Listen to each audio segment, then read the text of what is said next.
Hey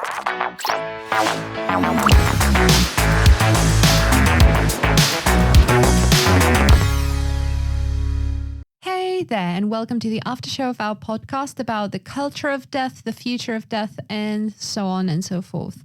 So if you remember, just to give you a little bit of a summary of our podcast. So we talked about brief history of funerals. We talked about what can be done to the body after passing away, about cremation and what to do with ashes, and digital immortality and our attitude to that. So, and in the after show, I would like to focus a little bit more on the funeral culture and in general, the attitude to death in different countries. So we're going to talk specifically about Russia, Turkey, and Algeria.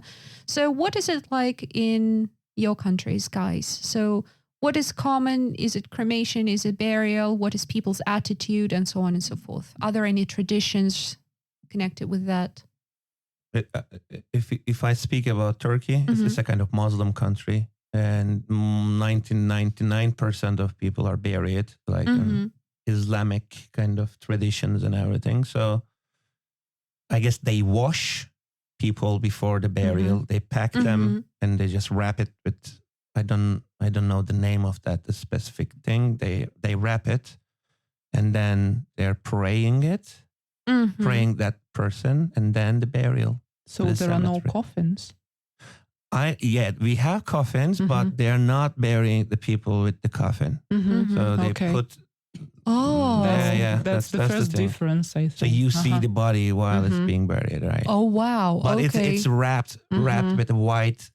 Some cloth. Light cloth, there used to be a part of our culture too that in general the body is wrapped in some white cloth before it's put into the coffin. Yeah, but still... And being cleaned before that. Like it's interesting. So cremation is out of the question then.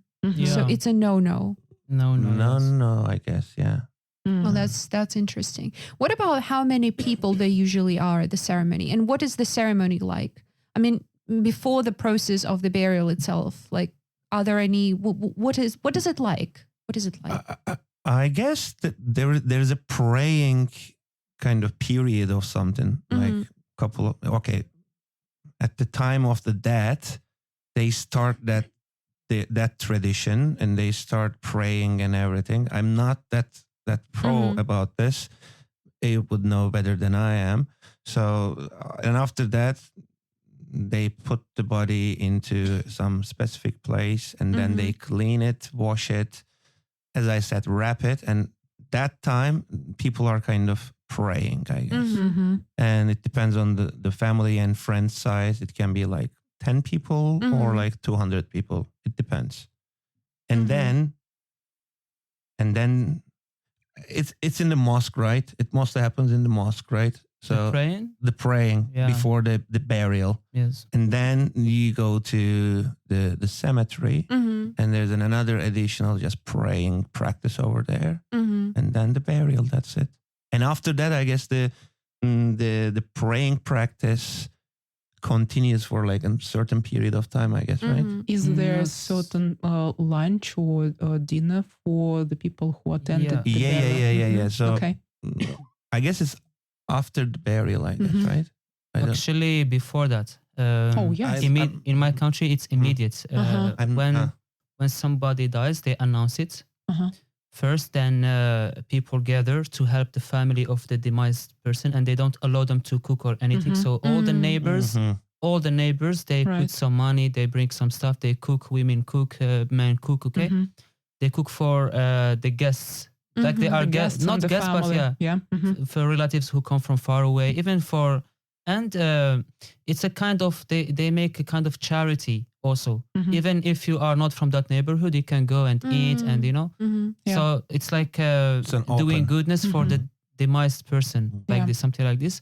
And they support the person, they keep the person shrouded in a room, isolated room. And it shouldn't take more than 1 day because in my country it's humid and hot. Makes sense. Exactly. So the body dissolves very fast, and they have to do it immediately, like on the same day or the next day in the morning. Yeah. So when they do this, just before they take the body to the cemetery, they take the body in a coffin, shrouded body in a coffin, and they pray they make like a special prayer to God to forgive that person if he sinned, such things. Then before that, before the burial, they have to wash it, and there should be a man who should do that. It should be a man. They wash the body, and the man should be like a very close person to that person. So if it's a woman, there should be her husband, something like this, yeah. And then they shrouded the body again. They shroud the body again, and they take the body to the cemetery. They perform like in my religion, prayer has two meanings. There is the physical prayer, and there is a prayer to wish something. So the second one is like a wish. They read one like piece of Quran, and they take the body out of the coffin, but they keep the shroud. So that white sheet, they keep it, and they put it into the grave, and then they cover. And when people go, some family members, they stay, because it's hard for them to of course, to let go. So that's it, yeah. And some people visit the cemetery from time to time, but we believe that we are not going to the body just to remember death. Like for us in our religion, a cemetery is not where people are actually, because we believe that the soul goes to another realm. But we believe that we are going there to remember death and to do goodness. That's it, yeah. Some things are really similar to our tradition. Some things like kind of overlap. Yeah. Right. So the washing of the body, for instance, especially if we look back, so to pre-Soviet times, like Tsar times, Imperial Russia and stuff. So, and still, I think some families do that, like, prepare the body for the burial. Yeah. So there used to be some. I'm not sure, some crying women, some special sort of, people who attended the preparation part, so who actually like cried about the person, and stuff. So, what is different, I think, is that, as you, Ayub, said, that there is some sort of lunch or some food prepared, lunch and right? Dinner, Yes. So it, I think, takes the friends of the family, or maybe the distant relatives, not the initial family of the deceased person. Yeah.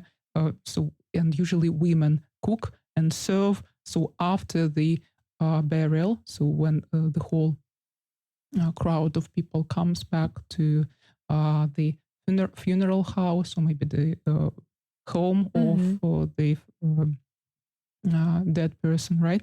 So there is some meal served. That's it. There used to be some, I don't want to say annoying tradition, but so nowadays it's not really done, but it used to be a necessity that the dead body would be washed and everything at home. And it had to stay at home for 3 days. Yeah. And obviously, if that happens in the summer, you can imagine the lovely smells that are accompanying the situation.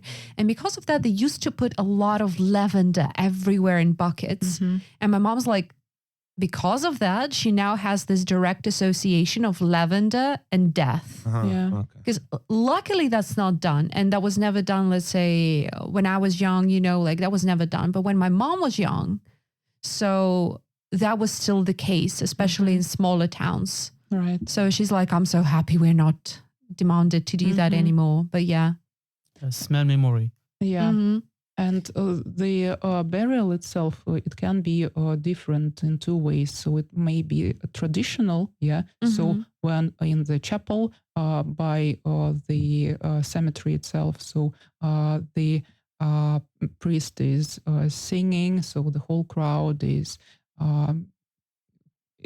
there, yes, and so it's some sort of service, to say goodbye, right? And there are people who are not that religious, maybe atheists, right? So that's why they skip that traditional there are routine. some prayers as well, like right. Let the sins of this person be forgiven and so on. I've been to such a thing once when my good friend died, like 10 years ago or something. that was really emotional, and I realized. And that should be. So I'm just, because I've been to such a prayer, when there was some sort of a priest, reading. I was so annoyed for one reason. So what I imagine that would be like is the priest, saying the prayer and so on, First of all, he didn't know it by heart. So, but that's okay. That's fine. Okay. I would understand if he had some, I do not know the Bible, whatever in his hands. He had, those pink girlish diary, God. And it was like bright pink and it said personal diary written on it with like a teddy bear. And it was like in there written by hand. And I'm like, really, man? Like, where did you find something like couldn't black? You? Yes. A cute girlish diary with a teddy bear on it and saying diary. I was so mad. I'm like, I don't want to say it's disrespectful, but that was so annoying. And he was reading it. And once he messed up the name and I was like, run, just go. Like, we don't need you here. What is interesting as well is the whole territory of a cemetery as well, because I would like to touch upon that, because let's say what shocked me when I was in the US is that for them, cemetery is never a sad place. So they keep it as a park. Very often there are nice statues, there are benches, people are just spending time in there, going there on their lunch break. And that was shocking to me, people on purpose go there just, as they say, like to have a walk. Because it's so different here, really. It sometimes might be a creepy place because of lots of the graves in different styles and from different even cultures and religions. So absolutely differently organized, right? So there might be new and old graves all together. So, and there are lots of, trees, bushes, because it's usually some sort of forest taken for the graveyard or cemetery. Yeah. So, gives goosebumps sometimes. Yeah. To be honest, my memories of like cemeteries, because we have a day as well, which is called parental, like Parents' Day. So this is the day that we are supposed to go to cemeteries to cherish the memory of those who are gone, like our grandparents, great-grandparents, and so on. Like 40 days after Easter, something. Yeah, it's normally in the spring. Yeah, it's like Eid in Islam, I guess, right? Oh yeah. Yeah. And religious holidays, people visiting cemeteries. Eid is the end. Isn't that the end of the holy month of Ramadan? Yeah. Okay.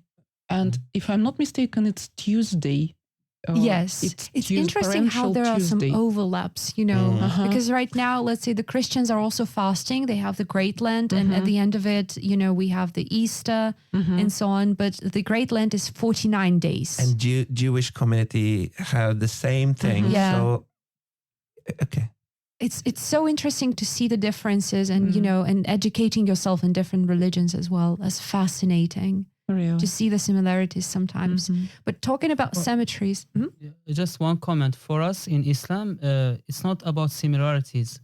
Our belief consists of believing in the previous religions like Christianity. We believe in Christianity, we believe in Judaism, we believe in the preceding. I remember that I was told that Christ is just one of the prophets. That's the only difference, yeah. But it's like it depends on the belief. For us, actually, even Jesus Christ is mentioned in Quran more than our own prophets, and there is a whole chapter about Mary. But anyway, just commenting on the similarities, that's the only difference. Oh, that's so interesting. It's very, And about cemeteries, I do not know about you, Alena, but I have memories of as a kid when we used to go to this Parents' Day.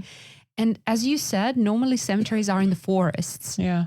And forests, so all these crowns of the trees, they kind of block the light from coming in, right? So the memory is like this dark, macabre space with basically no light. And cobwebs, lots of caterpillars on the so yeah, graves, basically tombstone, right? Halloween pictures, but in real life. Sort of, yeah. And the thing is that it's so disorganized that you're like, oh, do you remember where the grave is? No, I don't really remember. So you're just trying to look at the name, trying to find a familiar name. I hated that. I think I wouldn't find the graves of my great-grandparents. Yeah, because probably nowadays my mom and my grandma only the two people who know where they are, because it's like the southern part and the northern part of the whole cemetery. Yes, and it's huge, right? So, and it changed a lot, right? Since I kind of like the American way of it, because their cemeteries are very organized. They have some green. Green. They really take care of them. Right. And that's what I love. Oh, guys, have you seen the Japanese way of organizing the graveyard? Yeah. So it's very similar to the American, but it's like, I don't know, the passages with the tombstones and some graves. Yeah. Not many trees, but still it's sort of, I don't know, comforting. Yeah. It's just a small town inside of a town, yes, and nothing creepy, just beautifully organized and So, well, and since it's the after show, I can't but ask, what is your personal opinion regarding what to do with a body after passing away? I think it should be buried because it's healthy for the environment also. Whether we like it or not, we are organic beings and the soil needs us. Yeah. I would prefer like donating the body to scientific research or whatever, but most probably they're going to bury me. Yeah, it's going to happen. I will end up 6 feet under. Yeah. We have, you can combine. Come again? You can combine, like still donating your organs, but the rest. Half of my body is under. Well, I mean, it's usually what is needed. It's the kidneys, the heart, but sort that all up and, Yeah, why not? Two for the price of one. Cadaver. Yeah, I would serve as a cadaver after I die. Why not? In one of the medicine faculty. What about you? Ooh, well, that's a good one. I've been thinking about that sometime. I think I would prefer to be cremated, but then another point is what to be done with the ashes. I think that depends on whether I'm going to have kids and whether I'm going to pass away before my now fiance and so on. But again, as I said, we've laughed that when they die, I'm like, I'm so turning you into a diamond. And they're like, yeah, go for it. I'm okay with that. Okay. So, yeah. Such a nice idea, right? I mean, why not? I don't really like the idea of turning, let's say, my bones and so on into a fertilizer and becoming a rose bush, just because of what you said, that the bush and the tree cannot take this from one source forever. So I'm like, no. But becoming some sort of I do not know, jewelry and being scattered over a place, that has some sort of significance to me. Why not? Yeah, I think I would agree with that. Yes. So either cremation, or maybe organ donation, if it's even possible in our country. Because organ donation? Why not? Yeah, you just said if it is possible. Oh, it's so possible. They're constantly looking for people, right? Because you have to sign it, and normally there are not many people thinking about that. So. I've never discovered that topic. So maybe because I'm not the person who likes thinking about dying and stuff. So that's why no preparations were done. Yeah. Right. That would be a bit early to do any preparations, don't you think? But still. So you mentioned that there are some certain people who, right? So that's it's true. Just true. It's reality. And there is a category of people. So usually they are elderly people who are like well prepared. Yeah. I'm sorry for laughing at that, but I have a grandma. May she live long and prosper. And for the last, she's 90, just to give you a heads up. So she's 90 years old. She'll be turning 91. I am 100% sure she's going to live till 100, just out of anger. She's an angry woman. And the thing is that for the last 20 years at least, so I'm 30, and as long as I remember, every time we gave our grandma any sort of gift, she's like, oh, that's a nice scarf, or that's a nice dress, put me in the coffin with it. So any sort of gift, any. And I'm like, grandma, that's kind of an old joke already. So how about changing the tune, you know? So since she was, as long as I remember, she was saying that, I'm like, you're 90. Like, how about just giving up the idea of being put in a coffin with something? Just come on, relax, enjoy. Because she's still like giving concerts with some sort of like music ensemble and so on. She's still like crochets and does stuff and so on and so forth. But yeah, but I'm so sure she's going to live until 100. Like, out of anger, 100%. Yeah, some live out of being stubborn, right? Like out of spite, stubbornness, and so on. Yeah, that's my grandma. Okay, that's my grandma right there. So yeah, this is lovely. Like Thomas Dylan said, do not go gentle into that night. Yeah, you know what it implies on her. You know what is interesting though? I have heard so many stories when people said, I'm going to live until 100. I'm going to live until 100. At least 3 stories that I read about. And people died the day they turned 100. So that's why I'm saying, I will never be saying like that. I'm going to live as long as I can. 115, fantastic. 101, marvelous. Yeah. 89, a little bit too little. No. Do you think the technology and stuff will develop that way, that it'll be much easier to live to be 100 and 110? Actually, yes, they spoke about it, prolonging lives, and they are working on it. And they said by 2030, it's going to be possible, and we will be the like first generation to experience this. But there is an issue out of this that some scientists spoke about, like Neil deGrasse Tyson. He's an American astrophysicist. He said that he said that the only thing that keeps our lives interesting is knowing that we will die. Because if we don't die, for example, I will explain.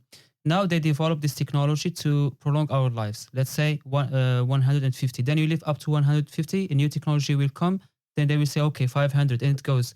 So basically, maybe in the future you can live forever. But if you live forever, it's not gonna be an interesting life. Like it's not gonna be an interesting life because you don't have something to look up for. So we are enjoying our lives just because we know that we're gonna die. Okay, this life, I think it's enough, like for one life. Let's say if you live for 5,000 years, can you handle it? And you experience, come on, man, I'm already dead inside. You experience all the pain, yeah. So 5,000 don't bring that.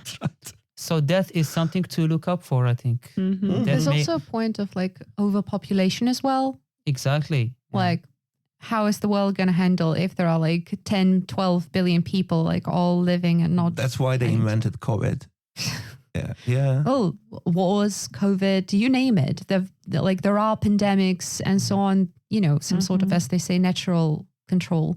But yeah, I think that 100 will become something so common. Like maybe not 150 yet, but 100 sounds like something that is already possible. Think about all of those green zones, as they're called, the places where there is a high number of centenarians. So let's say like Italy, Greece, in Japan, they have a high number of centenarians, people who live like 100, 102, 105 years old. Because of the lifestyle. Lifestyle, so it's, I think, proven, the lifestyle. So the medical care as well is developing so much. So the diseases that people used to die from, like now are easily cured and so on. So I don't know. I think it's possible. I want to touch upon one more thing that Ur mentioned in the main part. And I said, let's leave it for the after show. So you mentioned when we talked about cremation, you said that it might be a traumatic experience for people. And from my point of view, it's absolutely the opposite. Because when you see a loved one being taken into the ground and so on, it's kind of, this is the last thing. This is it. But with cremation though, so you say goodbye to your body. Let's say there is a special like ceremony and so on. You have your chance to say goodbye. And then you get back an urn with the ash. You don't know the process. And it doesn't feel like the person's gone. You just said goodbye, but that was still a person lying there. You didn't see that person being, you know, going into the kiln or something. So So in this case, sometimes it doesn't feel like, let's say, so my dad passed away 2 years ago. And I have to be honest that sometimes it doesn't feel like it did. It feels like, because you have a physical thing that you can see. Somewhat. And I didn't see him like going to the kiln or something. Like, no, we said goodbye. Mm-hmm. And he's there. So I have a feeling like, okay, he's just somewhere. So and it doesn't. There wasn't the burial, right? So there was no burial. There was nothing like that. Right. And we only found out like, okay, they told us like, okay, his body was cremated around a week after we said our goodbyes. So they just told us the date and that's it. We were not there. We didn't see anything. We just got the urn. And now it just doesn't feel so traumatic. Okay. It feels like so much easier emotionally compared to the, the burial processes of some sort of distant relatives and so on. When you see this, the body is just the coffin being like the hole being dug up and so on. Like that was more traumatic. But in this case, especially when you go to the crematorium, and it doesn't. I mean, of course, like death is everywhere over there, but it has a nice park, and it doesn't feel like a place that is full of misery and mourning and so on. Like it's so quiet and peaceful there. So you're like, just a new stage, I'd say. So just like that. Okay. So I wouldn't say that it's very, very traumatic and so on. Remember, there is a museum in our crematorium, yes? There is a museum of death. By the way, museum of death. On the territory of the crematorium, open to everyone. Yeah. In Novosibirsk? Yes, exactly. My good friend worked there for some time as the guide. Yeah, so... she was like, they talk about that's beautiful. Maybe some dresses from the different countries. Ancient No. It's more about. It's not from the deceased. It's more. They show like in what the traditions, the traditional dresses. Let's say in different countries at different time. What they used to bury people in. They talk about history, tradition. So let's say the Egyptians used to put into the embalming. Yeah, so they just talk more. It's not like you seeing the dead, the things that belong to dead people and so on. Although that's what any museum is, if we think about it. So no, they just talk about history and culture throughout time. Yeah, probably there are some, I don't know, or maybe sculptures of undertakers who used to be really important people back then, right? So so it's an interesting place. What I have very mixed feelings about, though, is that every year we have the museum night. So everywhere in the world, museums open their doors at night. They have some events in a month, I think. Yes, it's in the middle of May. The end of May, depends.